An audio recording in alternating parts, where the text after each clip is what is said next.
மேலும் பரமசத்தியம் சர்வ சக்திகளுக்கும் மூல காரணமாக இருப்பதால் அவரே பரமபுருஷர் ஆவார். தேவர்கள் அல்லது ஆளுநர்கள் சந்தேகத்திற்கு இடமின்றி தனி நபர்கள் ஆவர் புருஷர்கள். ஆனால் தங்களது ஆளும் சக்திகளை அவர்கள் யாரிடமிருந்து பெறுகிறார்களோ அந்த பரமசத்தியம் பரமபுருஷர் ஆவார்.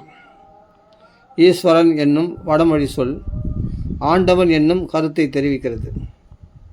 ஆனால் பரமபுருஷனோ பரமேஸ்வரன் என்று அழைக்கப்படுகிறார். பரமபுருஷர் அல்லது பரமேஸ்வரன்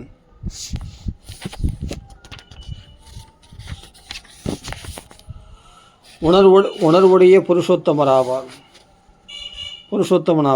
மேலும் வேறெந்த மூலத்திலிருந்தும் அவர் சக்தியை அடைய பெறாததால் அவர் பரிபூர்ண சுதந்திரம் உடையவரும் ஆவார்.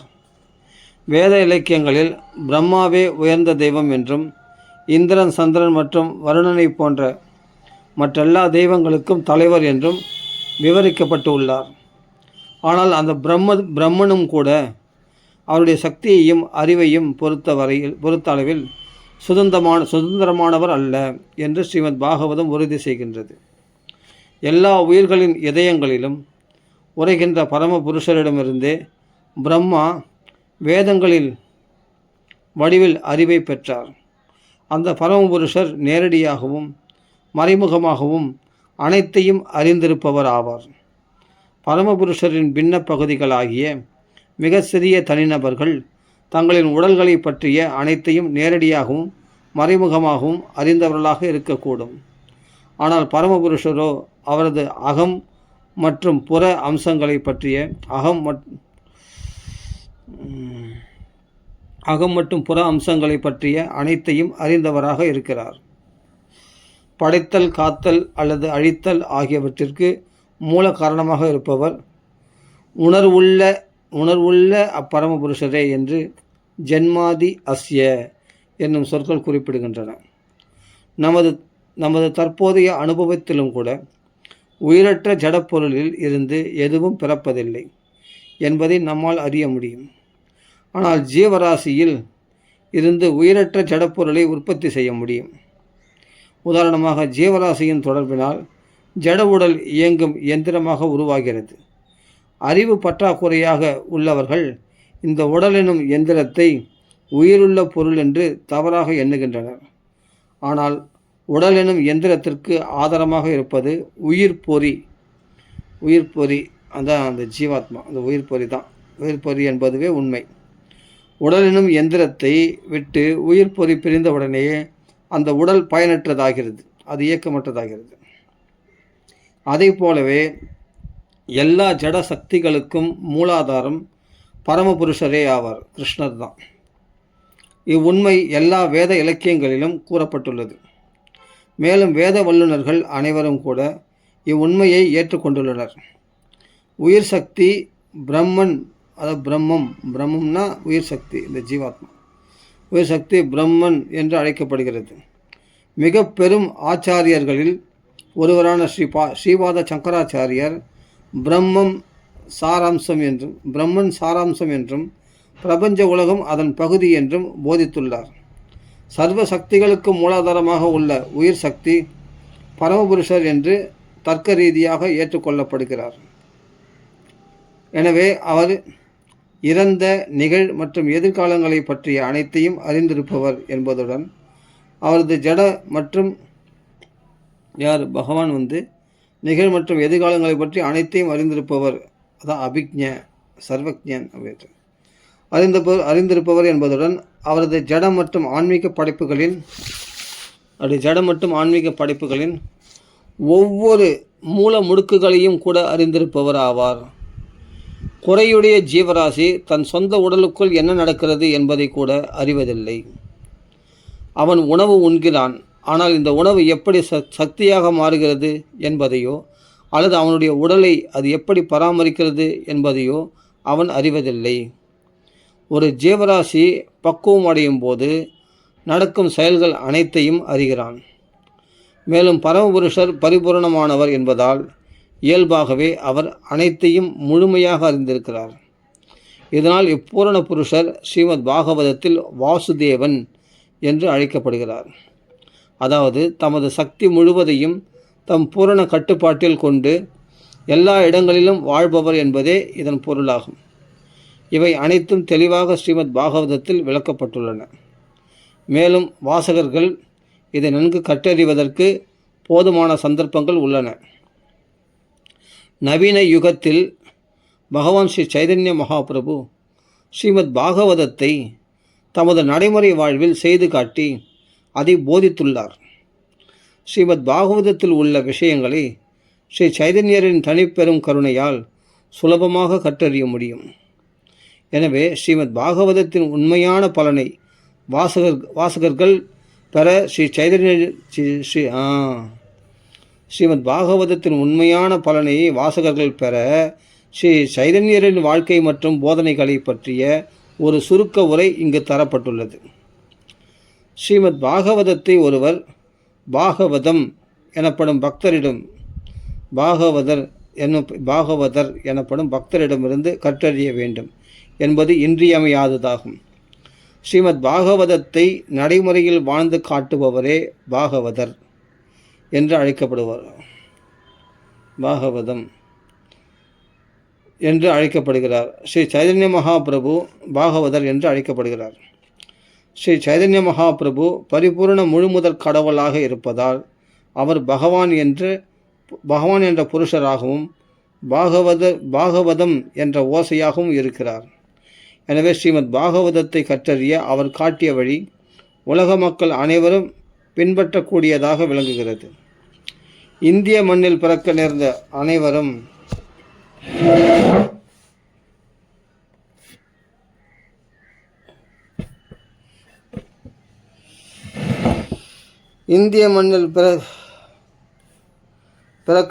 அனைவரும் உலகில் எல்லா மூலை முடுக்குகளிலும் ஸ்ரீமத் பாகவதத்தை பிரச்சாரம் செய்ய வேண்டும் என்பது அவரது விருப்பமாகும். பரமபுருஷரான பகவான் ஸ்ரீ கிருஷ்ணரை பற்றிய முன்னுரை போன்ற தகவல்கள் பகவத்கீதையில் காணப்படுகின்றன. இந்த ஸ்ரீமத் பாகவதமும் அதே ஸ்ரீ கிருஷ்ணரை பற்றிய தகவல்களையே கொண்டுள்ளது. கிருஷ்ண விஞ்ஞானத்தை ஸ்ரீமத் பாகவதம் மற்றும் பகவத்கீதை நன்றாக கற்றவர் யாராக இருந்தாலும் அவர் ஒரு அதிகாரபூர்வமான பிரச்சாரகராக அல்லது குருவாக ஆகலாம்.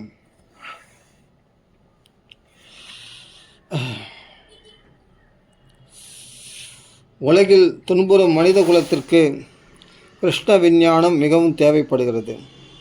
உலக நாடுகளின் தலைவர்கள் தங்களுடைய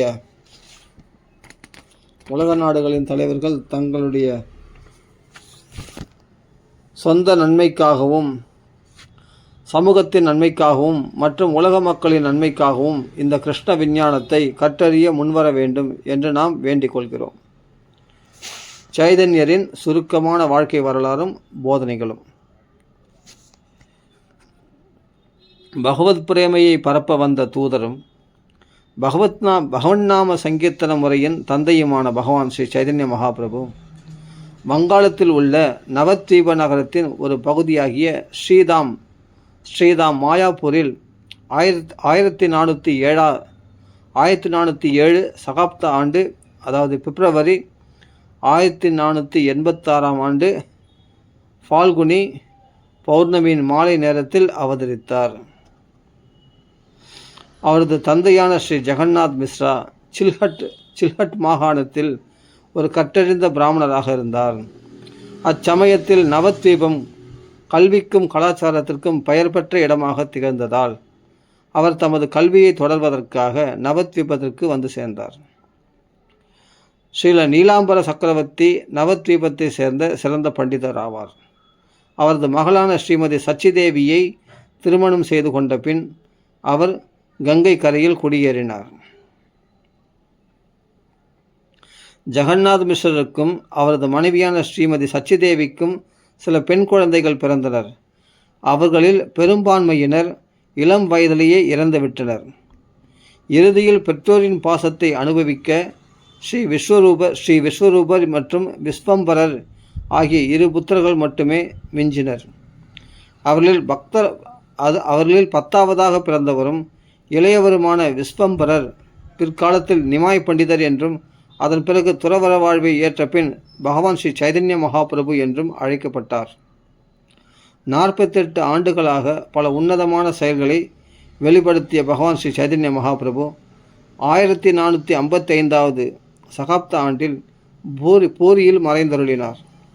அவரது முதல் 24 ஆண்டுகளை அவர் நவத்வீபத்தில் மாணவராகவும் குடும்பஸ்தராகவும் கழித்தார். அவரது மனைவியான ஸ்ரீமதி லக்ஷ்மி பிரியா பகவான் வெளியூருக்கு சென்றிருந்த சமயத்தில் இளம் வயதிலேயே இறந்து போனார். கிழக்கு வங்காளத்திலிருந்து அவர் திரும்பி வந்ததும் அவரது தாயாரின் வேண்டுகோளின்படி 2வது மனைவியான ஸ்ரீமதி விஷ்ணுபிரியா தேவியை அவர் திருமணம் செய்து கொண்டார். பகவான் 24 வயதில் துறவறம் மேற்கொண்ட போது விஷ்ணுபிரியா தேவிக்கு 16 வயதே நிரம்பியிருந்தது. இதனால் அவரது வாழ்நாள் முழுவதும் அவர் பிரபுவின் பிரிவு துயருடனேயே வாழ்ந்து வந்தார். சந்நியாசம் ஏற்ற பகவான் தமது தாயாரான ஸ்ரீமதி சச்சிதேவியின் வேண்டுகோளுக்கு இணங்கி ஜெகநாத் பூரியையே தமது தலைமையகமாக கொண்டார். 24 ஆண்டுகள் பகவான் பூமியிலேயே தங்கியிருந்தார். இதில் 6 வருடங்களுக்கு அவர் இந்தியா முழுவதும், குறிப்பாக தென்னிந்தியா முழுவதும் சுற்றுப்பயணம் மேற்கொண்டு ஸ்ரீமத் பாகவதத்தை பிரச்சாரம் செய்தார். பகவான் சைதன்யர் ஸ்ரீமத் பாகவதத்தை பிரச்சாரம் செய்ததுடன் பகவத்கீதையின் போதனைகளையும் நடைமுறைக்கு ஏற்ற வகையில் பிரச்சாரம் செய்தார். பகவத்கீதையில் பகவான் ஸ்ரீ கிருஷ்ணர் முழுமுதற் கடவுளாக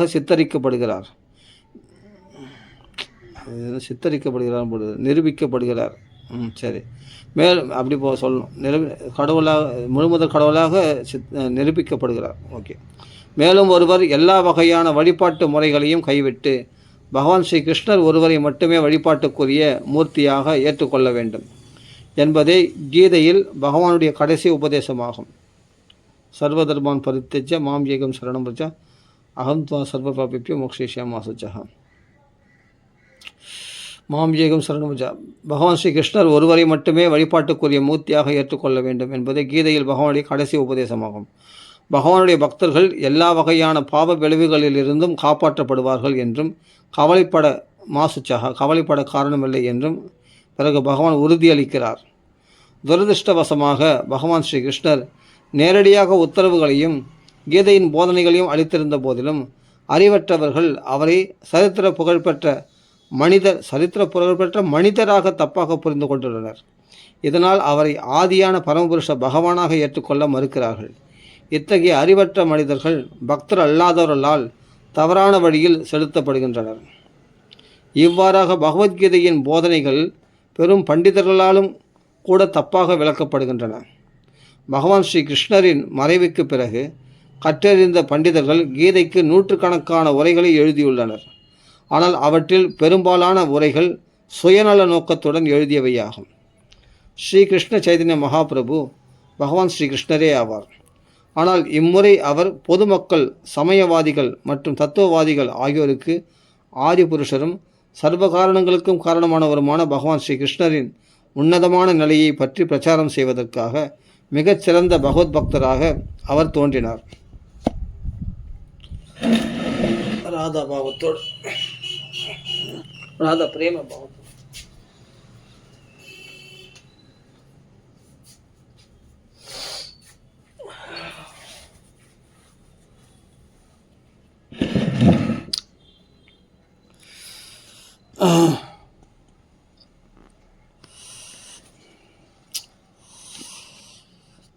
பொதுமக்கள்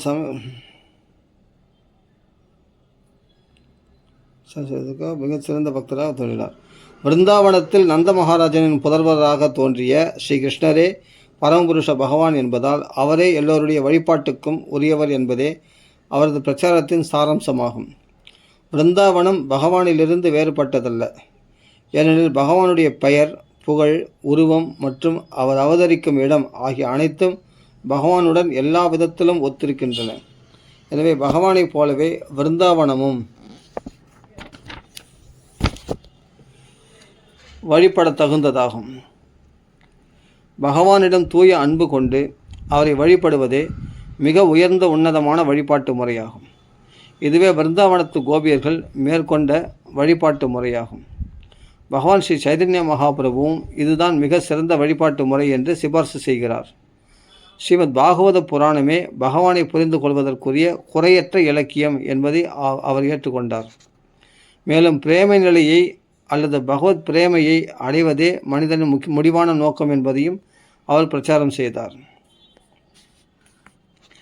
பகவான் ஸ்ரீ சைதன்யரின் பக்தர்களான ஸ்ரீல பிருந்தாவன தாஸ் தாகுரர், ஸ்ரீலோச்சன் தாஸ் தாகுரர், ஸ்ரீல கிருஷ்ணதாச கவிராஜ கோஸ்வாமி, ஸ்ரீ கவி கர்ணபுரர், ஸ்ரீ பிரபோதானந்தா சரஸ்வதி, ஸ்ரீல ரூப கோஸ்வாமி, ஸ்ரீ சனாதன கோஸ்வாமி, ஸ்ரீ கோபாலபட்ட கோஸ்வாமி, ஸ்ரீல ஜீவ கோஸ்வாமி, ஸ்ரீ ரகுநாதபட்ட கோஸ்வாமி, ஸ்ரீ ரகுநாத் தாஸ் கோஸ்வாமி ஆகியோரும் கடந்த 200 ஆண்டுகளுக்குள் தோன்றியவர்களான ஸ்ரீ விஸ்வநாத சக்கரவர்த்தி தாகுரர், ஸ்ரீ பலதேவ வித்யாபூஷணர், ஸ்ரீ ஷியாமானந்த கோஸ்வாமி, ஸ்ரீ நரோத்தம தாஸ் தாகுரர், ஸ்ரீல பக்தி வினோத தாகுரர் மற்றும் இறுதியாக நமது ஆன்மீக குருவான ஸ்ரீல பக்தி சித்தாந்த சரஸ்வதி தாகுரர் ஆகியோரும் மற்றும் பல புகழ்பெற்ற பண்டிதர்களும் பக்தர்களும் பகவான் சைதன்யரின் வாழ்வையும் போதனைகளையும் பற்றிய பல நூல்களையும் இலக்கியங்களையும் தயாரித்துள்ளனர். இத்தகைய நூல்கள் அனைத்தும் வேதங்கள், புராணங்கள், உபனிஷத்துக்கள், இராமாயணம், மகாபாரதம் போன்ற சாஸ்திரங்களையும் மற்ற சாஸ்திரங்களையும் ஆதாரமாக கொண்டுள்ளன. மேலும் அங்கீகரிக்கப்பட்ட ஆச்சாரியர்களாலும் அவை ஏற்றுக்கொள்ளப்பட்டுள்ளன. இவை தனித்தன்மை வாய்ந்த ஒப்பற்ற ஞான நூல்களாகும். துரதிருஷ்டவசமாக இந்நூல்களை பற்றி உலக மக்கள் இன்னும் அறியாமலேயே உள்ளனர். ஆனால் பெரும்பாலும் சமஸ்கிருதம் மற்றும் வங்காள மொழிகளிலேயே உள்ள இந்த இலக்கியங்கள் உலக மக்களின் கவனத்திற்கு வந்து சிந்திக்க தெரிஞ்ச மக்களால் ஏற்றுக்கொள்ளப்படும் காலம் விரைவில் வரும். அப்போது இந்தியாவின் பெருமையும் அதன் அன்பு செய்தியும் உலகையே மூழ்கடித்துவிடும். பகவான் சைதன்யரின் வாழ்க்கை மற்றும் உபதேசங்களை பற்றிய இச்சிறு விளக்கத்தையே படிப்பவர்கள் ஸ்ரீல விருந்தாவன தாஸ் தாகுரர், ஸ்ரீ சைதன்யம் பாகவதம், ஸ்ரீல விருந்தாவன தாஸ் தாகுரர், ஸ்ரீ சைதன்ய பாகவதம் மற்றும் ஸ்ரீல கிருஷ்ணதாச கவிராஜ கோஸ்வாமி, ஸ்ரீ சைதன்ய சரிதாமிர்தம் ஆகியோரின் நூல்களை ஸ்ரீ விருந்தாவன தாஸ் தாகுரர் எழுதிய ஸ்ரீ சைதன்ய மகாபாகவதம் மற்றும் ஸ்ரீ கிருஷ்ணதாச கவிராஜ கோஸ்வாமி எழுதிய ஸ்ரீ சைதன்ய சரிதாமிர்தம் ஆகியோரின் நூல்களை படிப்பதால் பெரிதும் நன்மை அடைவார்கள். பகவான் சைதன்யரின் ஆரம்ப வாழ்வை பற்றி சைதன்ய பாகவதத்தின் ஆசிரியர் மிகவும் அற்புதமாக வர்ணித்துள்ளார். மேலும் சைதன்யரின் உபதேசங்களை பொறுத்தவரை அவை சைதன்ய சரிதாமிர்தத்தில் தெளிவாக விளக்கப்படுகின்றன. இப்போது உபதேசங்களை கொண்ட நூல் பகவான் சைதன்யரின் போதனைகள், டீச்சிங்ஸ் ஆஃப் லார்ட் சைதன்யா என்னும் பெயரில் ஆங்கிலத்தில் வெளிவந்துள்ளது. பகவான் சைதன்யரின் சமகாலத்தொருவரும் அவரது முக்கியமான பக்தர்களுள் ஒருவருமான ஸ்ரீல முராரி குப்தா பகவானின் இளவயது வாழ்வை குறித்து வைத்துள்ளார். இவர் அக்காலத்தில் ஒரு மருத்துவராக இருந்தார். மேலும் ஸ்ரீ சைதன்ய மகாபிரபுவின் பிற்பகுதி வாழ்வு ஸ்ரீ தாமோர கோஸ்வாமி அல்லது ஸ்ரீல ஸ்வரூப தாமோதரரால் குறித்து வைக்கப்பட்டுள்ளது. இவர் ஸ்ரீ சைதன்யரின் அந்தரங்க செயலாளரும் பூரியில் அவரது இணைப்பிரியா தோழருமாக இருந்தார். இவ்விரு பக்தர்களும் ஸ்ரீ சைதன்யரின் எல்லா நடவடிக்கைகளை பற்றியும் குறித்து வைத்துள்ளனர். பிற்காலத்தில் ஸ்ரீல தாமோர கோஸ்வாமி மற்றும் முராரி குப்தா ஆகியோரின் குறிப்பு புத்தகங்களை கடசா ஆதாரமாக கொண்டுதான் மேற்குறிப்பிட்ட பகவான் சைதன்யரை பற்றிய நூல்கள் அனைத்தும் தொகுக்கப்பட்டன. எனவே பகவான் சைதன்யர் 1407 சகாப்த ஆண்டில், அதாவது இந்த இப்போது இங்கிலீஷ் இது பார்த்தா 1486 ஆண்டு ஃபல்குனி பௌர்ணமி தினத்தன்று மாலை நேரத்தில் அவதரித்தார். பகவானின் விருப்பப்படி அன்று மாலை சந்திர கிரகணமாக இருந்தது. கிரகண நேரத்தில் கங்கையிலோ மற்ற புனித நதிகளிலோ நீராடி தூய்மைக்காக வேத மந்திரங்களை உச்சரிப்பது இந்துக்களின் வழக்கமாகும். இந்த சந்திர கிரகணத்தின் போது தான் பகவான் ஸ்ரீ சைதன்யரும் அவதரித்தார். அப்பொழுது ஹரே கிருஷ்ணா ஹரே கிருஷ்ணா கிருஷ்ண கிருஷ்ண ஹரே ஹரே, ஹரே ராம ஹரே ராம ராம ராம ஹரே ஹரே என்னும் புனிதமான ஓசை இந்தியா முழுவதிலும் முழங்கியது. பகவானின் 16 நாமங்களை கொண்ட இம்மந்திரம் பல புராணங்களிலும் உபநிஷதங்களிலும் குறிப்பிடப்பட்டுள்ளது. இம்மந்திரம் கலியுகத்தின் தாரக பிரம்மம் நாம தாரக மந்திரம் என்று விவரிக்கப்படுகிறது. பகவானின் இப்புனித நாமங்களை குற்றமில்லாமல் ஜெபிப்பதால் அது வீழ்ந்த ஆத்மாவை பௌதிக பந்தத்திலிருந்து விடுவிக்கும் என்று சாஸ்திரங்களில் சிபார்சு செய்யப்பட்டுள்ளது. பகவானின் எண்ணற்ற நாமங்கள் இந்தியாவிலும் வெளியிலும் உள்ளன. அப்பெயர்கள் அனைத்தும் பரமபுருஷ பகவானையே குறிப்பிடுகின்றன என்பதால் அவற்றை ஜெபிப்பதால் சமமான நன்மையை பெறலாம். ஆனால் 16 நாமங்கள் குறிப்பாக இக்கலியுகத்திற்காகவே சிபார்சு செய்யப்பட்டிருப்பதால் மக்கள் இவற்றை நன்கு பயன்படுத்தி கொள்ள வேண்டும். மேலும் வேத சாஸ்திரங்களின் விதிகளை பயிற்சி செய்து வெற்றி பெற்ற சிறந்த ஆச்சாரியர்களின் வழியையும் அவர்கள் பின்பற்ற வேண்டும்.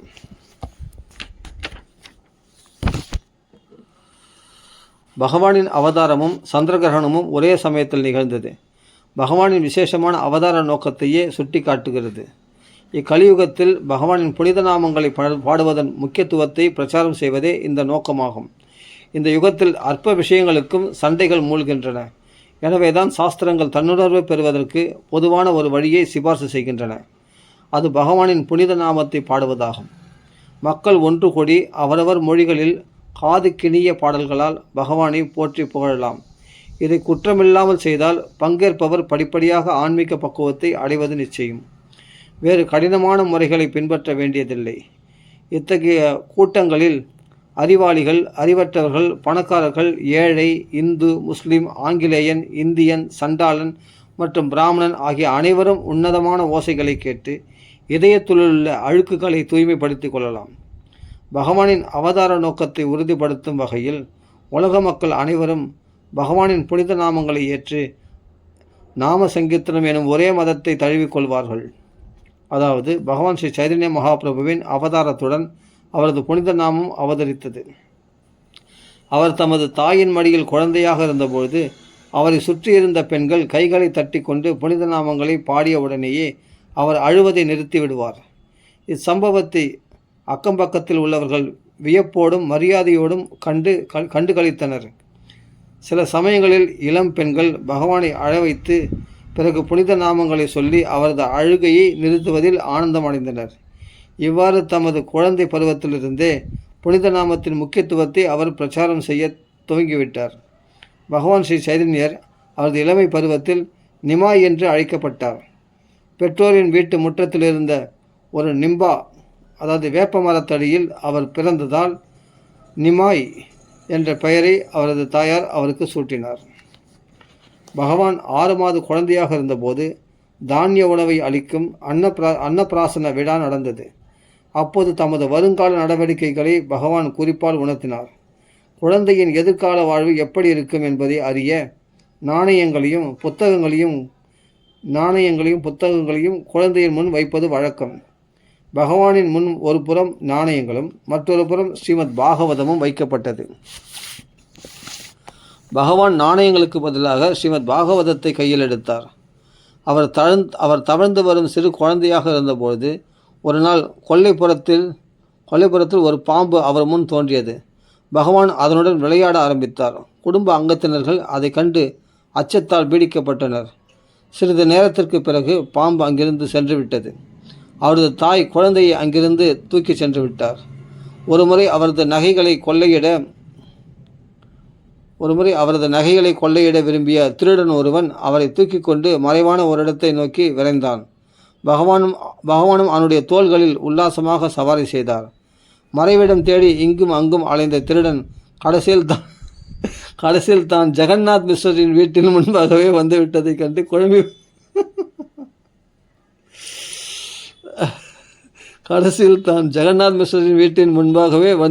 கண்டு குழம்பி போய் குழந்தையை கீழே விட்டுவிட்டு அங்கிருந்து ஓட்டம் பிடித்தான். குழந்தையை காணாமல் கவலைப்பட்ட பெற்றோரும் உறவினர்களும் குழந்தையை அங்கு கண்டு மகிழ்ந்தனர்.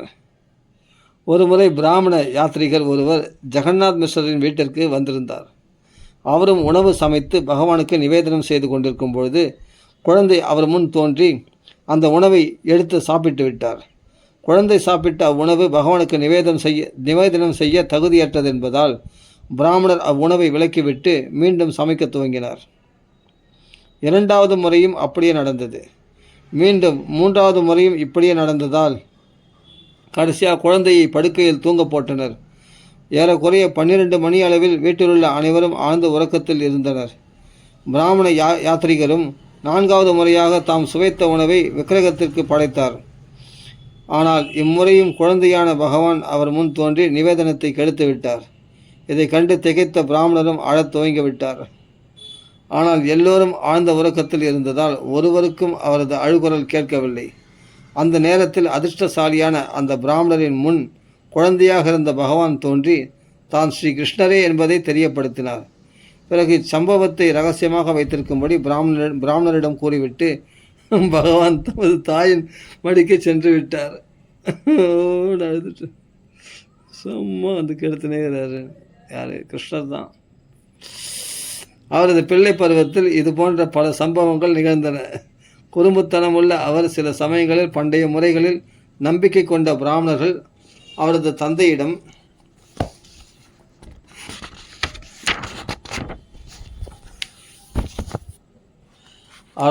தந்தையிடம் சென்று நிமாய் பள்ளிக்கு செல்லாமல் தங்கள் மீது தண்ணீரை வாரி இறைப்பதாக புகார் செய்தனர். அவ்வேளையில் அப்பொழுதுதான் பள்ளியிலிருந்து திரும்பவும் மாணவனைப் போல் அவர் பள்ளிக்கூட உடைகளுடனும் புத்தகங்களுடனும் திடீரென தந்தை முன் தோன்றுவார். நல்ல கணவன்களை அடையும் நம்பிக்கையில் சிவனை வழிபட்டு வந்த அண்டை வீட்டு பெண்கள் படித்துறையில் குளிக்கும் பொழுது அவர்களையும் அவர் கேலி செய்வது வழக்கம். இது சாதாரணமாக இந்து குடும்பங்களிலுள்ள கன்னிப்பெண்கள் பின்பற்றி வரும் பழக்கமாகும். இத்தகைய வழிபாட்டில் அவர்கள் முன் தோன்றி, அன்புள்ள சகோதரிகளே, சிவனுக்காக நீங்கள் கொண்டு வந்துள்ள எல்லா நிவேதனங்களையும் தயவுசெய்து எனக்கு கொடுத்து விடுங்கள். சிவபெருமான் என் பக்தர், பார்வதியோ என் பணிப்பெண். நீங்கள் என்னை வழிபட்டால் சிவபெருமானும் மற்ற எல்லா தேவர்களும் அதிக திருப்தி அடைவார்கள். அவர்களில் சிலர் அவருக்கு கீழ்ப்படிய மறுக்கும் போது சொற்படி நடக்காததால் ஏற்கனவே முழு குழந்தைகளுக்கும் தந்தையாகிவிட்ட வயதான கணவன்களையே ஏற்கனவே 7 குழந்தைகளுக்கு தந்தையாகிவிட்ட வயதான கணவன்களையே அவர்கள் அடைவார்கள் என்று பகவான் சாபம் விடுவார். பயத்தினாலும் சில சமயங்களில் அன்பினாலும் அப்பெண்கள் தங்களுடைய நிவேதன பொருட்களை அவரிடமே ஒப்படைத்து விடுவார்கள். பகவானும் அவர்களை வாழ்த்தி அவர்கள் நல்ல கணவன்மார்களை அடைந்து பல குழந்தைகளுக்கு தாயாவார்கள் என்று ஆசீர்வதிப்பார். இது அவர்களை மகிழ்ச்சிப்படுத்தும். என்றாலும் இச்சம்பவங்களை அவர்கள் அடிக்கடி தங்களுடைய தாய்மார்களிடம் முறையிடுவது வழக்கம். இப்படியாக பகவான் தமது இளமை பிராயத்தை கழித்து வந்தார். அவர் 16 வயது மட்டுமே நிரம்பியவராக இருந்தபொழுது சதுஷ்பாடி என்று அழைக்கப்படும் ஒரு கிராம பள்ளிக்கூடத்தை சொந்தமாக ஆரம்பித்தார்.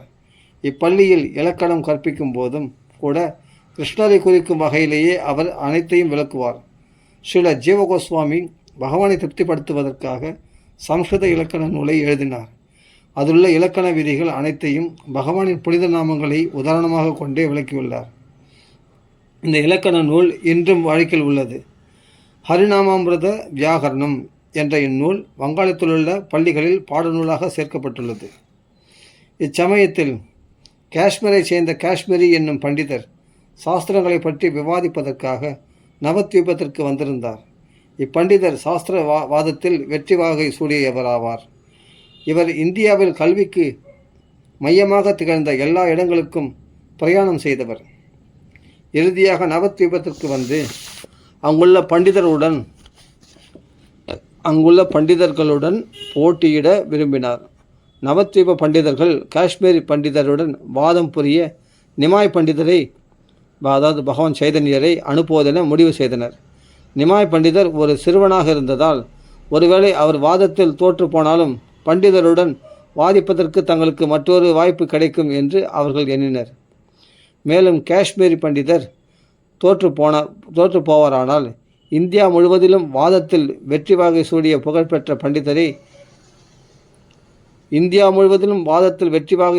சூடிய புகழ்பெற்ற பண்டிதரை நவத்வீபத்தை சேர்ந்த சிறு பையன் தோற்கடித்தான் என்று மக்கள் புகழ்வார்கள் என்பதால் தங்களுடைய புகழ் அதிகரிக்கும் என்று அவர்கள் எண்ணினர்.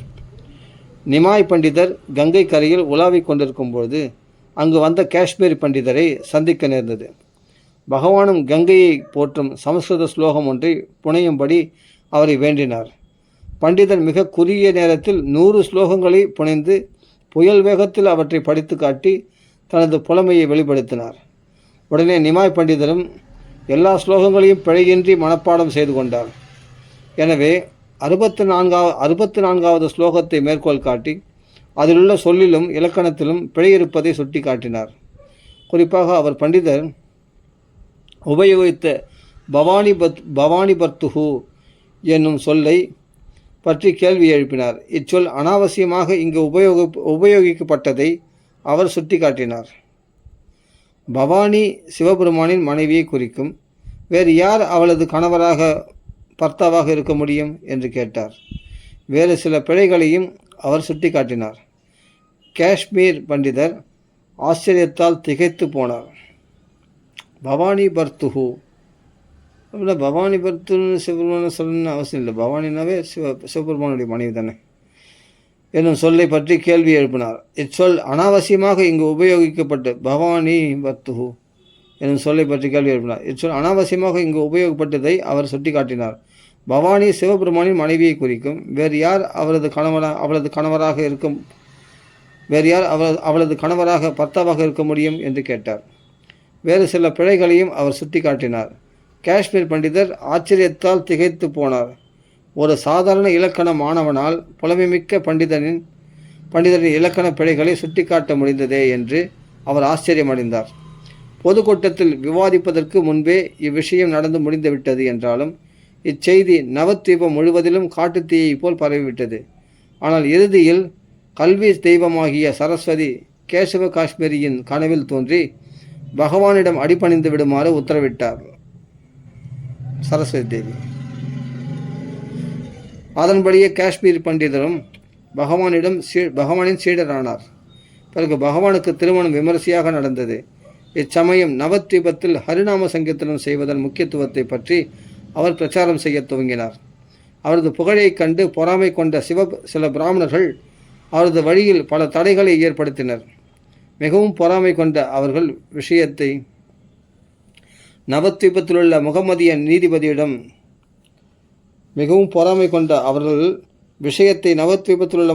நீதிபதியிடம் கொண்டு சென்றனர்.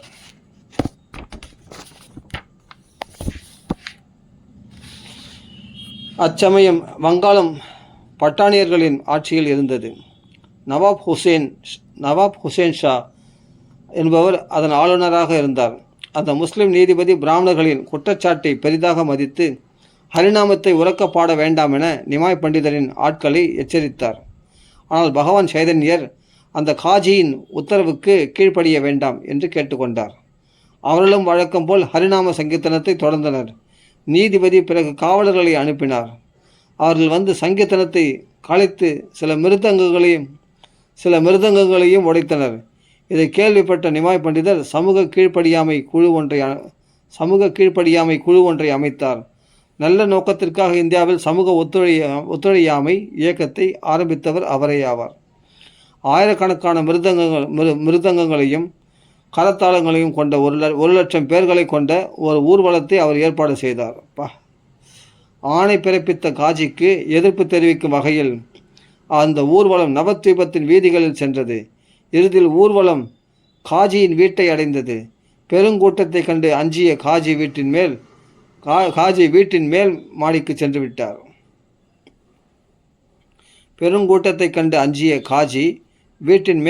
சென்று விட்டார். கூட்டத்தினர் வெகுண்டெழுந்தனர்.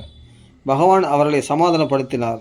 இச்சமயத்தில் காஜி கீழே வந்து பகவானை சமாதானப்படுத்தும் எண்ணத்துடன் அவரை தமது மருமான் என்று அழைத்தார். நீலாம்பர சக்கரவர்த்தி அவரை மாமன் என்று அழைத்ததை சுட்டி காட்டி அதனால் நிமாய் பண்டிதரின் தாய் ஸ்ரீமதி சச்சிதேவி தனக்கு சகோதரி என்று குறிப்பிட்டார். அவரது சகோதரி மகன் தன் தாய் மாமனிடம் கோபம் கொள்ளலாமா என்று கேட்டார். பகவானும் காஜி தமது தாய்மாமன் என்பதால்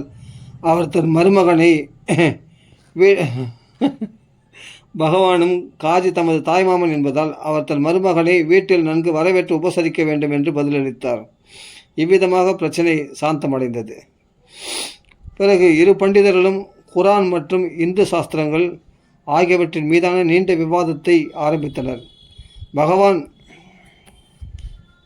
பகவான் பசுவதையை பற்றி கேள்வி எழுப்பினார்.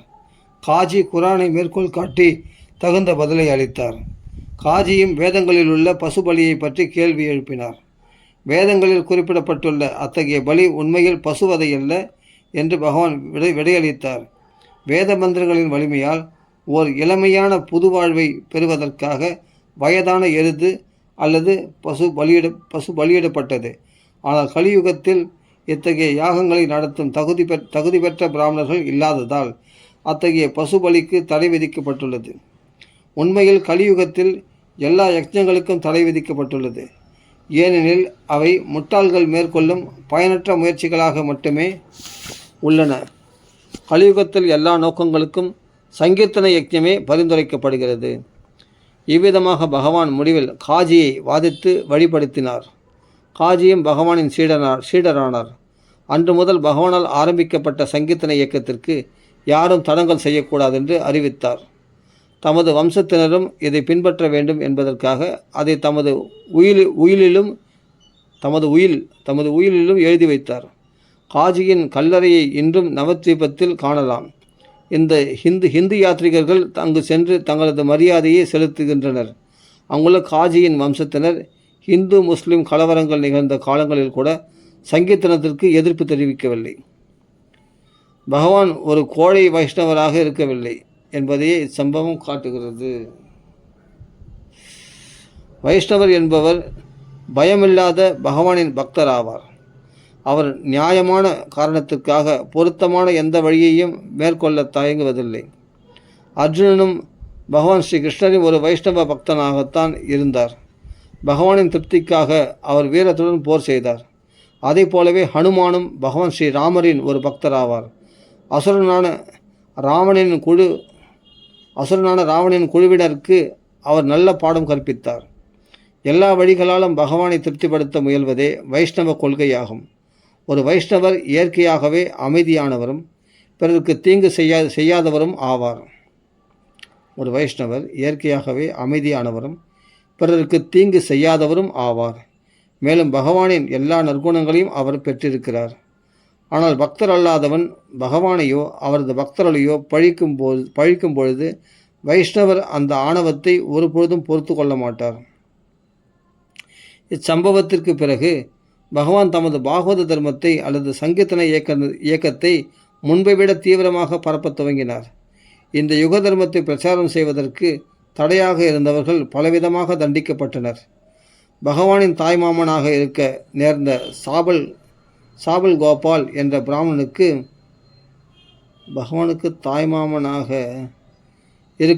சாபல் கோபால் என்ற பிராமணனுக்கும் தண்டனையாக பகவான் தொழுநோயை அவன் மீது செலுத்தினார்.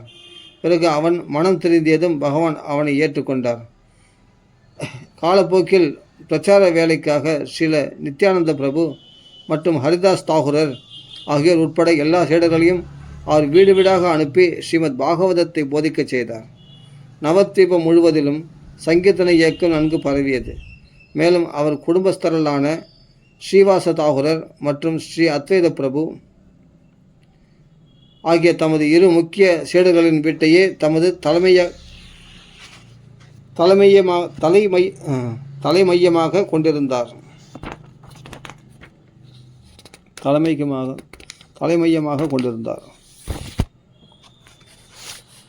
பிராமணர் பிரிவினருக்கு தலைவர்களாக விளங்கிய இவ்விருவருமே பகவான் சைதன்யரின் இயக்கத்திற்கு தீவிர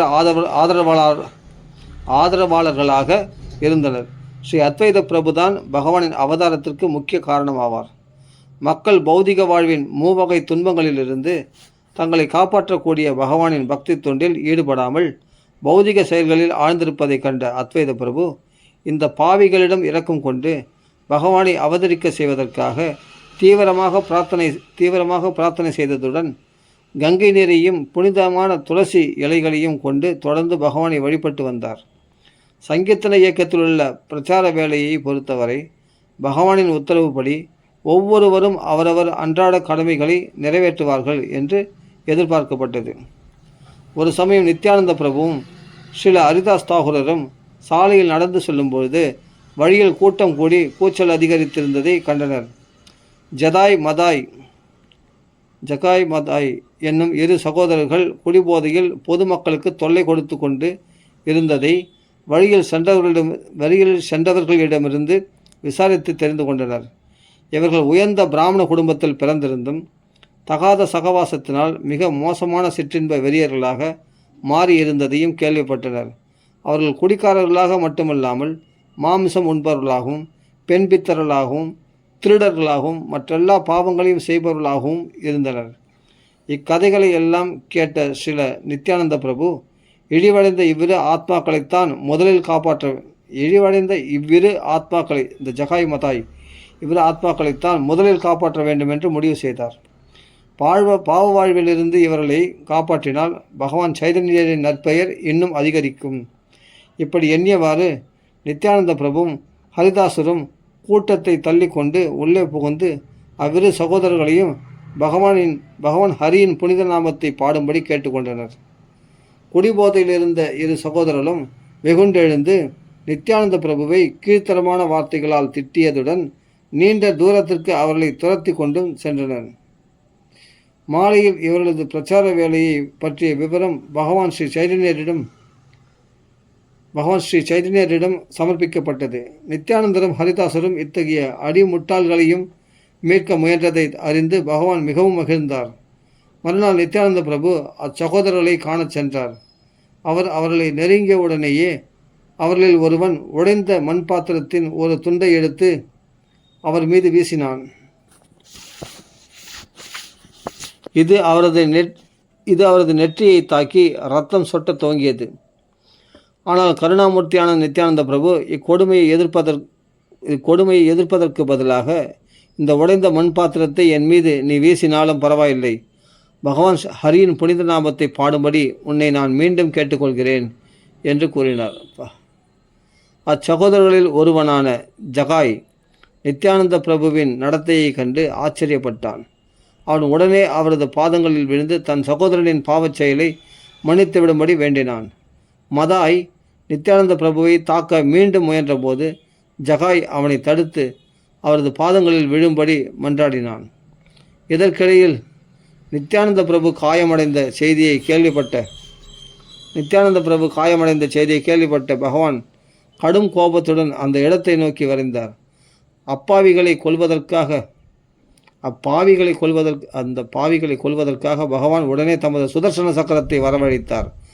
ஆனால் நித்யானந்த பிரபு அவரது அவதார நோக்கத்தை அவருக்கு நினைவுபடுத்தினார். கலியுகத்திலுள்ள இழிவடைந்த ஆத்மாக்களை கரை சேர்ப்பதே அந்த நோக்கமாகும். ஜகாய் மதாய் ஆகிய இரு சகோதரர்களும் இத்தகைய இழிவடைந்த ஆத்மாக்களுக்கு முன்னுதாரணங்களாவர். கலியுகத்திலுள்ள 90% இச்சகோதரர்களைப் போல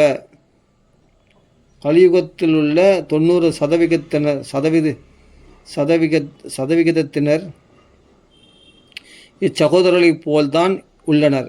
இக்கலியுகத்தின் ஜனத்தொகை முழுவதும் சூத்திரர்களின் நிலையில் அல்லது அதைவிட கீழான நிலையில்தான் இருக்கும் என்பது வேத சாஸ்திரங்களின் அபிப்பிராயமாகும். பிறப்பொறுமையால் வரும் ஜாதி முறையை ஸ்ரீ சைதன்ய மகாபிரபு ஒருபோதும் ஏற்றுக்கொள்ளவில்லை. மாறாக ஒருவரது உண்மையான சொரூபத்தை பற்றிய விஷயத்தில் அவர் சாஸ்திரங்களின் முடிவையே உறுதியாக பின்பற்றினார். பகவான் அவரது சுதர்சன சக்கரத்தை வரவழைக்கும் போது அவ்விரு சகோதரர்களையும் மன்னித்து விடும்படி நித்யானந்த பிரபு பகவானிடம் மன்றாடினார்.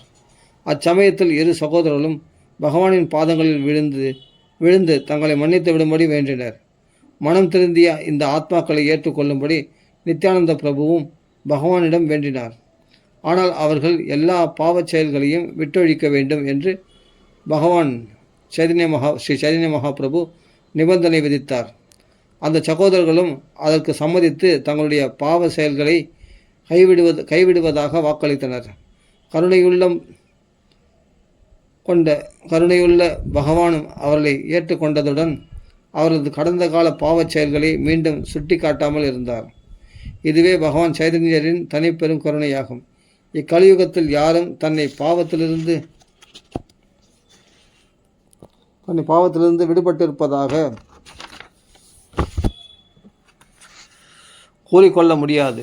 ஆனால் தகுதியுள்ள ஆன்மீக குருவால் தீட்சை அளிக்கப்பட்ட பிறகு எந்த பாவ செயலிலும் ஈடுபடுவதில்லை என்று அவர்கள் வாக்களிக்க வேண்டும்.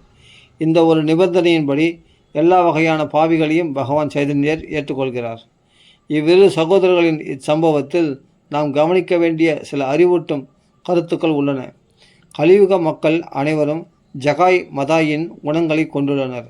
பாவ விளைவுகளிலிருந்து விடுபட விரும்பினால் இவர்கள் ஸ்ரீ சைதன்ய மகாபிரபுவிடம் புகலிடம் கொள்ள வேண்டும். மேலும் ஆன்மீக தீட்சை பெற்ற பிறகு சாஸ்திரங்களால் தடை விதிக்கப்பட்டுள்ள விஷயங்களிலிருந்து விலகி இருக்க வேண்டும்.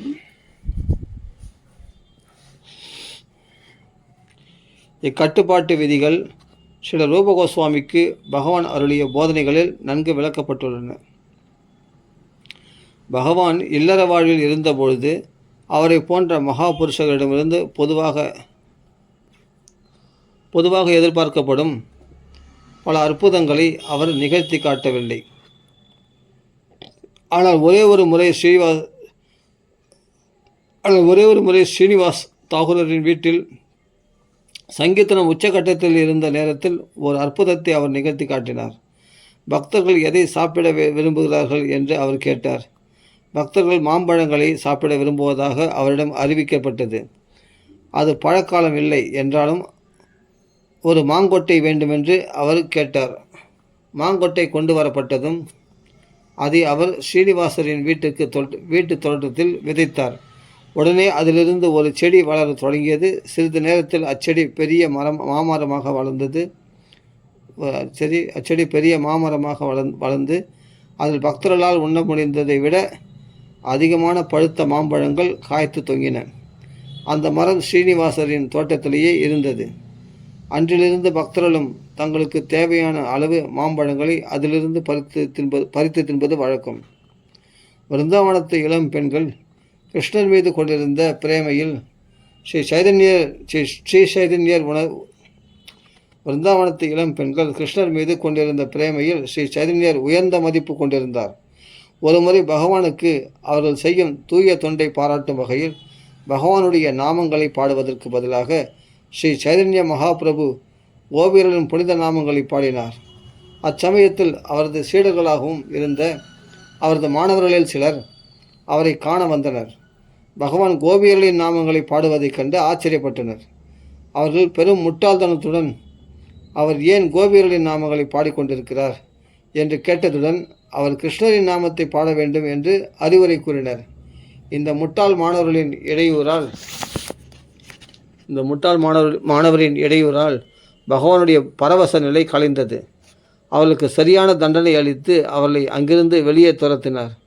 அந்த மாணவர்கள் கிட்டத்தட்ட பகவானுக்கு சமமான வயதுடையவர்கள் என்பதால் அவர் தங்களுக்கு சமமானவர் என்று தப்பாக எண்ணினர். பகவான் மீண்டும் தங்களை தண்டிப்பாரானால் அவரை தாக்க வேண்டுமென்று அவர்கள் கூட்டம் போட்டு முடிவெடுத்தனர். இச்சம்பவத்தினால் பொதுமக்களிடையே பகவானை பற்றி சில தப்பான எண்ணம் பரவியது. பகவான் இதை அறிந்ததும் சமூகத்தில் காணப்படும் பல வகையான மனிதர்களை பற்றி சிந்திக்க துவங்கினார். முக்கியமாக மாணவர்கள், பேராசிரியர்கள், கருமிகள், யோகிகள், பக்தரற்றவர்கள் மற்றும் நாஸ்திகர்கள் ஆகிய அனைவரும் பகவானின் பக்தி தொண்டிற்கு எதிராக உள்ளனர் என்பதை உணர்ந்தார். இந்த யுகத்திலுள்ள இழிவடைந்த ஆத்மாக்களை காப்பாற்றுவதே என் அவதார நோக்கமாகும். ஆனால் நான் ஒரு சாதாரண மனிதன் என்றெண்ணி எனக்கு எதிராக அவர்கள் குற்றம் செய்வார்கள். ஆனால் அவர்கள் நன்மை அடைய மாட்டார்கள். அவர்கள் ஆன்மீக வாழ்வை உணர வேண்டுமானால் எப்படியும் அவர்கள் எனக்கு பணிந்து என்னை வணங்க வேண்டும் என்று பகவான் எண்ணினார். பொதுமக்கள் இயல்பாகவே துறவிகளுக்கு வணக்கம் செலுத்துவார்கள் என்பதால் பகவான் துறவரம் மேற்கொள்ள முடிவு செய்தார். 500 ஆண்டுகளுக்கு முன் சமூக சூழ்நிலை இன்றுள்ளது போல் அவ்வளவு சீரழிந்த நிலையில் இருக்கவில்லை. அப்போதுள்ள மக்கள் ஒரு சந்நியாசியை கண்டால் மரியாதை செலுத்துவார்கள். மேலும் சந்நியாசிகளும் துறவர வாழ்வின் சட்டத்திட்டங்களை பின்பற்றுவதில் உறுதியாக இருந்தனர். இக்கலியுகத்தில் மிக குறைந்த சந்நியாசிகளால் மட்டுமே துறவு வாழ்வின் விதிமுறைகளை அனுஷ்டிக்க முடிகிறது. இதனால் இந்த யுகத்தில் மக்கள் துறவரம் ஏற்பதை ஸ்ரீ சைதன்ய மகாபிரபு அவ்வளவாக விரும்பவில்லை. ஸ்ரீ சைதன்ய மகாபிரபு துறவரம் ஏற்று ஒரு சந்நியாசியாக இருக்க முடிவு செய்தார். இதனால் பொதுமக்கள் அவருக்கு மரியாதை செலுத்துவார்கள். சந்நியாசி ஒருவர் எல்லா வர்ணங்களுக்கும் ஆசிரமங்களுக்கும் தலைவராக கருதப்படுவதால் சந்நியாசிகளுக்கு மரியாதை செலுத்த ஒருவன் கடமைப்பட்டவனாவான். சந்நியாசம் என்பதை பற்றி பகவான் சிந்தித்து கொண்டு இருக்கும்பொழுது வங்காளத்தில் கட்வா என்ற இடத்திலிருந்து மாயாவாதி பிரிவை சேர்ந்த ஒரு சந்நியாசி நவத்வீபத்திற்கு வர நேர்ந்தது. கேசவ பாரதி என்னும் பெயர் கொண்ட இவர் பகவானுடன் உணவருந்த அழைக்கப்பட்டார். கேசவ பாரதி தம் வீட்டிற்கு வந்தபோது தமக்கு சந்நியாசம் கொடுக்கும்படி பகவான் அவரிடம் கேட்டார். கேசவ பாரதி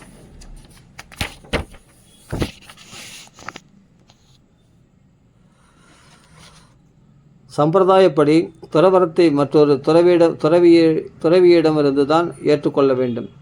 பகவான் எல்லா வகையிலும் சுதந்திரமானவர் என்ற போதிலும் சாஸ்திர சம்பிரதாயங்களை போற்றி காப்பதற்காக கேசவ பாரதி வைஷ்ணவ சம்பிரதாயத்தில் வந்தவர் அல்ல என்றாலும் அவரிடமிருந்து சந்நியாசம் ஏற்றார். கேசவ பாரதியிடம் கலந்தாலோசித்த பின் முறைப்படி சந்நியாசம் ஏற்க பகவான் நவத்வீபத்திலிருந்து புறப்பட்டு கட்வா நோக்கி சென்றார். அவருடன் ஸ்ரீல நித்யானந்த பிரபு, சந்திரசேகர ஆச்சாரியர் மற்றும் முகுந்த தத்தர் ஆகியோரும் சென்றனர். இம்மூவரும் சடங்குகளில் அவருக்கு உதவியாக இருந்தனர். ஸ்ரீல விருந்தாவன் தாஸ் தாகூரரின் சைதன்ய பாகவதத்தில் பகவான் துறவரம் ஏற்ற விவரம் தெளிவாக விளக்கப்பட்டுள்ளது. இவ்வாறாக பகவான் தமது 24வது வயதில் மாக மாதத்தில் துறவு வாழ்வை ஏற்றார். துறவரம் ஏற்ற பின் அவர் பாகவத தர்மத்தை தீவிரமாக பிரச்சாரம் செய்ய ஆரம்பித்தார். அவரது இல்லற வாழ்விலும் இதே பிரச்சார வேலையைத்தான் அவர் செய்து வந்தார். என்றாலும் அவரது பிரச்சார வேலையில் சில தடங்கல்கள் ஏற்பட்டதால் இழிவடைந்த ஆத்மாக்களின் நன்மைக்காக அவர் இல்லற வாழ்வின் சுகத்தையும் தியாகம் செய்தார். இல்லற வாழ்வில் இருந்தபோது ஸ்ரீல அத்வைத பிரபுவும் ஸ்ரீனிவாச தாகூரரும் அவரது முக்கிய உதவியாளர்களாக இருந்தனர். ஆனால் துறவரம் ஏற்ற பின் ஸ்ரீல நித்யானந்த பிரபுவும் 6 கோஸ்வாமிகளும் அவரது முக்கிய உதவியாளர்கள் ஆயினர்.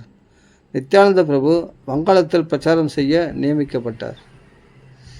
மேலும் 6 கோஸ்வாமிகள் ரூப கோஸ்வாமி, சனாதன கோஸ்வாமி, ஜீவ கோஸ்வாமி, கோபாலபட்ட கோஸ்வாமி, ரகுநாத தாஸ் கோஸ்வாமி மற்றும் ரகுநாதபட்ட கோஸ்வாமி ரூப சனாதன கோஸ்வாமிகளின் தலைமையில் பிருந்தாவனத்திற்கு அனுப்பப்பட்டனர்.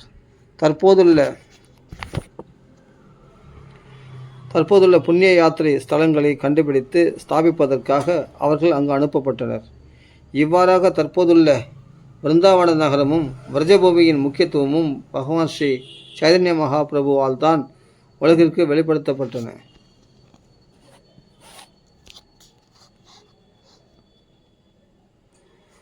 பகவான் துறவரம் ஏற்ற உடனேயே விருந்தாவனத்திற்கு செல்ல விரும்பினார். 3 நாட்கள் தொடர்ந்து அவர் ராட தேசத்தில், அதாவது கங்கை நதி இல்லாத இடம் பிரயாணம் செய்தார். விருந்தாவனத்திற்கு செல்லும் மகிழ்ச்சியில் பரவசத்தில் ஆழ்ந்தார். ஆனால் ஸ்ரீல நித்யானந்த பிரபு அவரை திசை திருப்பி சாந்திபுரத்தில் உள்ள அத்வைத பிரபுவின் வீட்டிற்கு அழைத்து சென்றார்.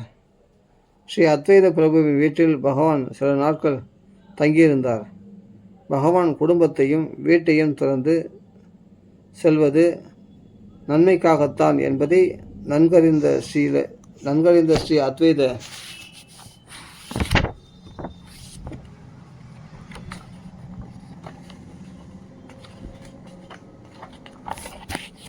பிரபு அவரது ஆட்களை நவத்வீபத்திற்கு அனுப்பி இறுதியாக மகனை காண்பதற்காக அன்னை சச்சிதேவியை அழைத்து வர சென்றார்.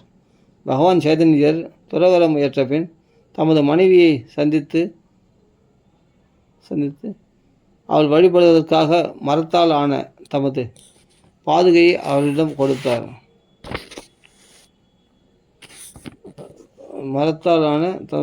தமது பாதுகையை அவளிடம் கொடுத்தார் என்று சில அறிவிலிகள் கூறுகின்றனர். ஆனால் அத்தகைய சந்திப்பை பற்றிய செய்தி ஆதாரபூர்வமான தகவல்களில் இல்லை. அவரது அன்னை அத்வைத பிரபுவின் வீட்டில் அவரை சந்தித்தார். தன் மகன் துறவியாக இருந்ததை கண்டு புலம்பினார். தன் மகனை பற்றிய தகவல்களை சுலபமாக பெறும் நோக்கத்துடன் அவரது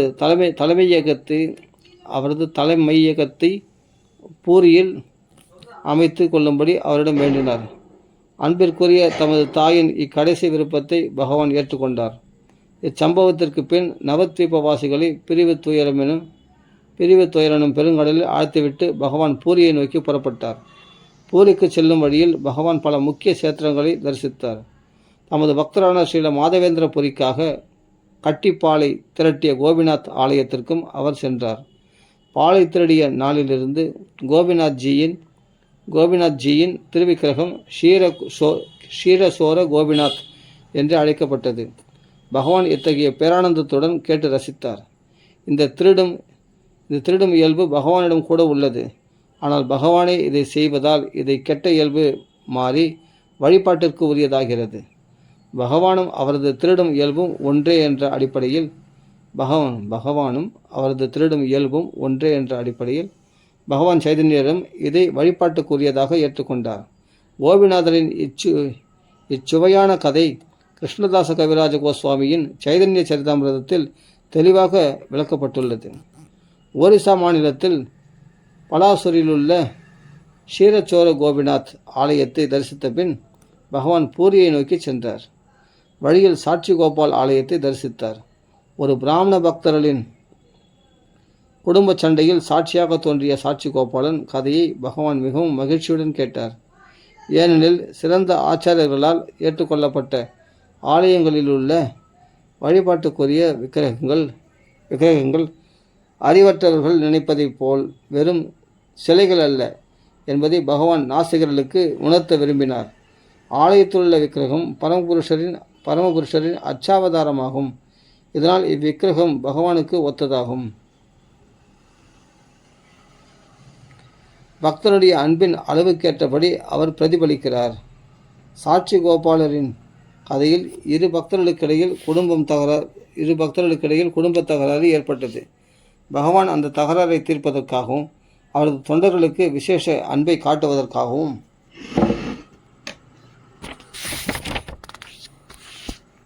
விருந்தாவனத்திலிருந்து ஒரிசாவில் உள்ள வித்யாநகரம் வரை அவரது அர்ச்சா விக்கிரகத்தின் வடிவிலேயே பிரயாணம் செய்தார். அங்கிருந்து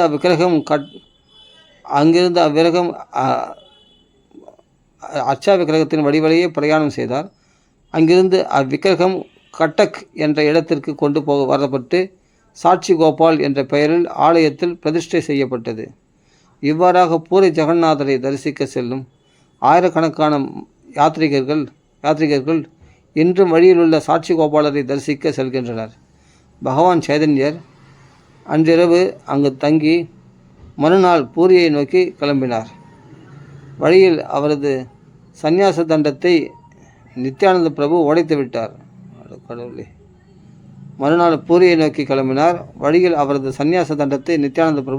விட்டார். இதனால் வெளிப்படையாக கோபமடைந்த பகவான் அவரது சகாக்களை விட்டுவிட்டு தனியாக பூரிக்கு சென்றார். பூரியில் உள்ள ஜெகநாதர் ஆலயத்தில் அவர் நுழைந்த போது உடனடியாக உன்னத பரவசத்தில் ஆழ்ந்து உணர்வின்றி தரையில் சாய்ந்தார். ஆலய காவலர்களால் பகவானின் உன்னதமான நிலையை புரிந்து கொள்ள முடியவில்லை. ஆனால் அச்சமயத்தில் சார்வபௌம பட்டாச்சாரியார் என்ற பெயருடைய சிறந்த பண்டிதர் ஒருவர் அங்கிருந்தார். ஆலயத்தில் பிரவேசித்ததும் பகவான் உணர்வை இழந்தது ஒரு சாதாரண விஷயமல்ல என்பதை அவரால் புரிந்து கொள்ள முடிந்தது. ஒரிசா அரசரான மகாராஜா பிரதாபருத்ரன் சபையில் பிரதான பண்டிதராக நியமிக்கப்பட்டிருந்த சார்வபௌம பட்டாச்சாரியார் பகவான் ஸ்ரீ சைதன்யரின் இளமை பொலிவினால் கவரப்பட்டார். மேலும் அத்தகைய உன்னதமான பரவச நிலை வெளிப்படுத்தப்படுவது மிகவும் அரிது என்பதையும் பௌதிக வாழ்வை முற்றிலும் மறந்து உன்னதமான படியில் நடைபெற்ற மிகச்சிறந்த பக்தர்களால் மட்டுமே அதை வெளிப்படுத்த இயலும் என்பதையும் அவரால் புரிந்து கொள்ள முடிந்தது. ஒரு முக்தி அடைந்த ஆத்மாவால் மட்டுமே இத்தகைய உன்னத அற்புதத்தை காட்ட இயலும். இதை பரந்த அறிவுடையவரான பட்டாச்சாரியர் உன்னத இலக்கியங்களில் தமக்கிருந்த ஞானத்தை கொண்டு புரிந்து கொண்டார். எனவே யாரும் அறிந்திராத அந்த சந்நியாசியை தொந்தரவு செய்ய வேண்டாமென ஆலய காவலர்களை அவர் கேட்டுக்கொண்டார். அவர் பகவானின் உணர்ந்த நிலையை தொடர்ந்து கவனிப்பதற்கு தன் வீட்டிற்கு தூக்கிச் செல்லும்படி உத்தரவிட்டார். சார்வபௌம பட்டாச்சாரியார் அவரை சார்வபௌம பட்டாச்சாரியர் அவை புலவராக சமஸ்கிருத இலக்கியங்களுக்கு அரசாங்க தலைவராக இருந்ததால் அவருக்கு அப்பொழுது போதுமான அதிகாரம் இருந்தது. எனவே பகவான் உடனடியாக அவரது வீட்டுக்கு தூக்கி செல்லப்பட்டார். அப்பண்டிதர் பகவான் சைதன்யரின் உன்னதமான பரவச நிலையை நன்கு பரிசோதிக்க விரும்பினார். ஏனெனில் எதை செய்யவும் துணிந்த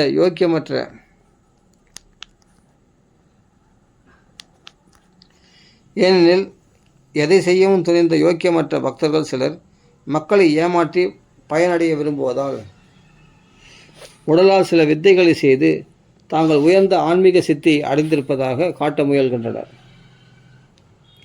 பட்டாச்சாரியரை போன்ற ஒரு கற்றறிந்த பண்டிதரால் இத்தகைய ஏமாற்றுக்காரர்களை எளிதில் இனம் கண்டுகொள்ள முடியும். இப்படி கண்டுபிடிக்கப்பட்டவர்களை அவர் ஒதுக்கி தள்ளியும் வந்தார். பகவான் ஸ்ரீ சைதன்ய மகாபிரபுவின் சார்வபௌம பட்டாச்சாரியரை போன்ற ஒரு கற்றறிந்த பண்டிதரால் இத்தகைய ஏமாற்றுக்காரர்களை எளிதில் இனம் கண்டுகொள்ள முடியும். இப்படி கண்டுபிடிக்கப்பட்டவர்களை அவர் ஒதுக்கி தள்ளியும் வந்தார். பகவான் ஸ்ரீ சைதன்ய மகாபிரபுவின் விஷயத்திலும் சாஸ்திரங்களின் துணை கொண்டு அவர் எல்லா அறிகுறிகளையும் சோதித்து பார்த்தார். அவர் சுய மனோதத்துவவாதிகளைப் போலல்லாமல் ஒரு விஞ்ஞானியைப் போல் வயிற்றின் அசைவையும் இருதய துடிப்பையும் மற்றும் நாசிகளின் சுவாசத்தையும் பரிசோதித்தார்.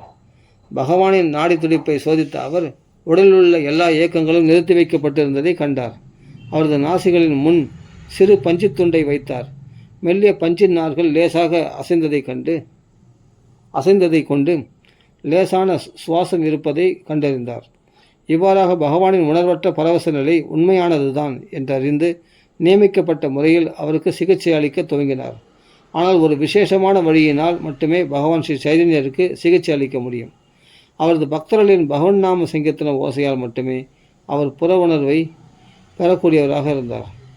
சார்வபௌம பட்டாச்சாரியார் பகவானை நன்கு அறிந்திருந்த காரணத்தால் இந்த விசேஷ சிகிச்சையை பற்றி அவருக்கு தெரியாது. பகவானை அவர் முதல் முறையாக ஆலயத்தில் கண்டபொழுது அவரை சாதாரண யாத்ரிகர்களுள் ஒருவராக எண்ணினார். இதற்கிடையில் சிறிது தாமதமாக ஆலயத்தை அடைந்த பகவானின் சகாக்கள் அவர் உன்னத பரவச நிலை அடைந்ததையும் சார்வபௌம பட்டாச்சாரியரின் வீட்டிற்கு தூக்கிச் செல்லப்படுகிறார் என்பதையும் கேள்விப்பட்டனர். ஆலயத்திலிருந்த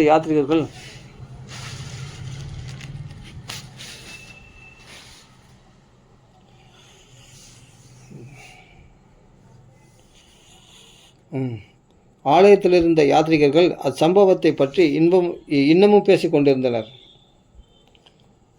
வீட்டுக்கு தூக்கி செல்லப்படுகிறார் என்பதையும் கேள்விப்பட்டனர்.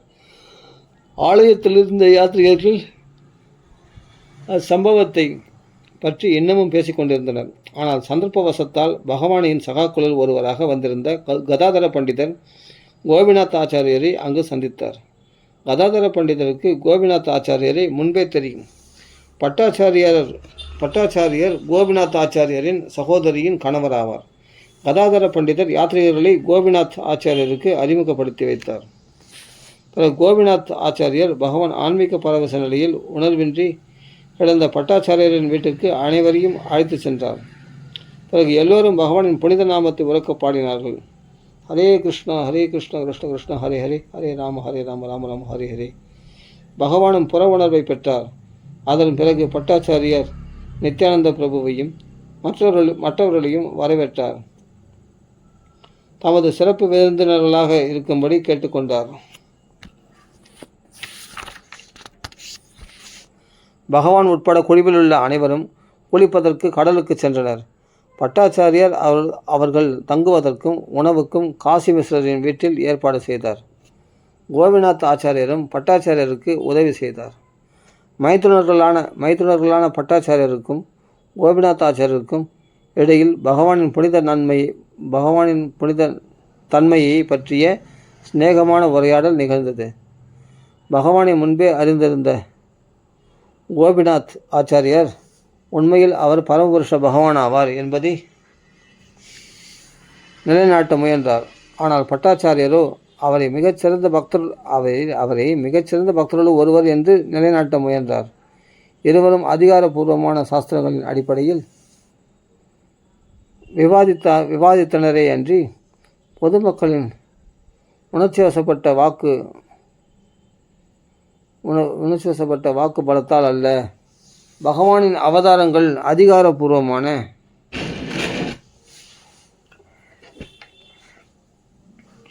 அதிகாரபூர்வமான சாஸ்திரங்களால் தீர்மானிக்கப்படுகின்றன. மூடர்களான மத வெறியர்கள் சாஸ்திரங்களை கலந்தாலோசிக்காமல் பொய்யான பல கடவுள் அவதாரங்களை ஏற்றுக்கொள்கின்றனர். ஆனால் சார்வபௌம பட்டாச்சாரியரும் கோபிநாத் ஆச்சாரியரும் இத்தகைய முட்டாள்தனமான செயலில் ஈடுபடவில்லை. மாறாக அதிகாரபூர்வமான சாஸ்திரங்களின் அடிப்படையில்தான் அவரது புனித தன்மையை அவர்கள் நிலைநாட்டவோ மறுக்கவோ முயன்றனர். பின்னர் பட்டாச்சாரியரும் நவத்வீபத்தை சேர்ந்தவர்தான் என்பது தெரிய வந்தது. பட்டாச்சாரியரின் தந்தையும் பகவான் சைதன்யரின் தாய் வழி பாட்டனான நீலாம்பர சக்கரவர்த்தியும் பள்ளி நண்பர்கள் என்பதையும் அறிந்தனர். இதனால் இளம் சந்நியாசியான பகவான் சைதன்யரிடம் பட்டாச்சாரியருக்கு புத்திரபாசம் ஏற்பட்டது. சங்கராச்சாரியரின் சம்பிரதாயத்தில் உள்ள பல சந்நியாசிகளுக்கு பட்டாச்சாரியர் பேராசிரியராக இருந்தார். அவரும் அதே சம்பிரதாயத்தை சேர்ந்தவர்தான். ஆகவே இளம் சந்நியாசியான பகவான் ஸ்ரீ சைதன்யர் தன்னிடமிருந்து வேதாந்த உபதேசங்களை பற்றி கேட்க வேண்டும் என்று பட்டாச்சாரியார் விரும்பினார். சங்கர மதத்தை பின்பற்றுபவர்கள் பொதுவாக வேதாந்திகள் என்று அழைக்கப்படுகின்றனர். ஆயினும் வேதாந்த கல்வி சங்கர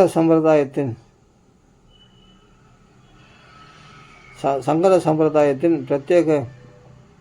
பிரத்யேக உரிமை என்பது இதன் பொருள் அல்ல. எல்லா உண்மையான சம்பிரதாயங்களாலும் வேதாந்தம் பயிலப்படுகிறது.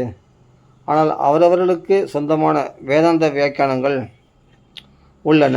ஆனால் சங்கர சம்பிரதாயத்தில் உள்ளவர்கள் பொதுவாக வைஷ்ணவ வேதாந்திகளுக்குள்ள வேதாந்த ஞானத்தை பற்றி அறியாதவர்கள் ஆனால் அவரவர்களுக்கு சொந்தமான வேதாந்த வியாக்கியானங்கள் உள்ளன. ஆனால் சங்கர சம்பிரதாயத்தில் உள்ளவர்கள் பொதுவாக வைஷ்ணவ வேதாந்திகளுக்குள்ள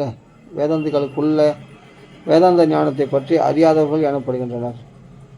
இக்காரணத்தினால்தான் முதலாக பக்தி வேதாந்த பட்டம் இந்நூலின் ஆசிரியருக்கு வைஷ்ணவர்களால் அளிக்கப்பட்டது.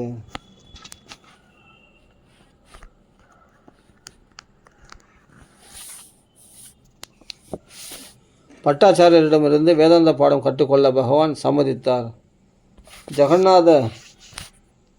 ஜெகநாதர் ஆலயத்தில் இருவரும் ஒன்றாக அமர்ந்தனர். பட்டாச்சாரியர் தொடர்ந்து 7 நாட்கள் பேசினார். பகவானும் இடைமறிக்காமல் முழு கவனத்துடன் கேட்டு வந்தார்.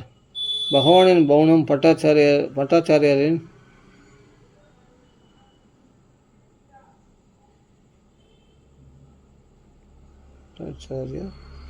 பட்டாச்சாரியர் முன் பகவான் தம்மை ஒரு முட்டாள் மாணவனைப் போல் காட்டிக்கொண்டார்.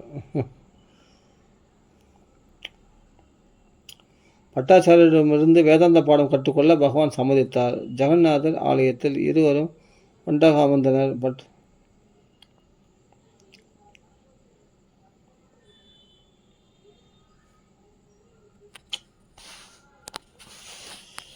ஆச்சாரியரிடமிருந்து வேதாந்த பாடம் கற்றுக்கொள்ள பகவான் சம்மதித்தார். ஜெகநாதர் ஆலயத்தில் இருவரும் ஒன்றாக அமர்ந்தனர். பட்டாச்சாரியர் தொடர்ந்து 7 நாட்கள் பேசினார்.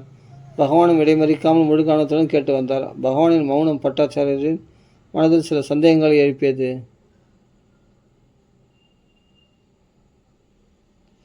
எனவே அவர் ஏன் எந்த கேள்வியும் கேட்கவோ அல்லது தனது வேதாந்த விளக்கத்தை பற்றி கருத்துரைக்கவோ இல்லை என்று பகவானிடம் கேட்டார். பட்டாச்சாரியரின் முன் பகவான் தம்மை ஒரு முட்டாள் மாணவனைப் போல் காட்டிக்கொண்டார். மேலும் வேதாந்தத்தை கற்பது ஒரு சந்நியாசியின் கடமை என்று பட்டாச்சாரியர் நினைத்ததால் சார்வபௌம பட்டாச்சாரியர் நினைத்ததால் அவரிடமிருந்து அதை கேட்பது போல் பகவான் பாவனை செய்தார். ஆனால் பகவான் அவரது சொற்பொழிவுகளை ஏற்றுக்கொள்ளவில்லை. சங்கர சம்பிரதாயத்தையோ அல்லது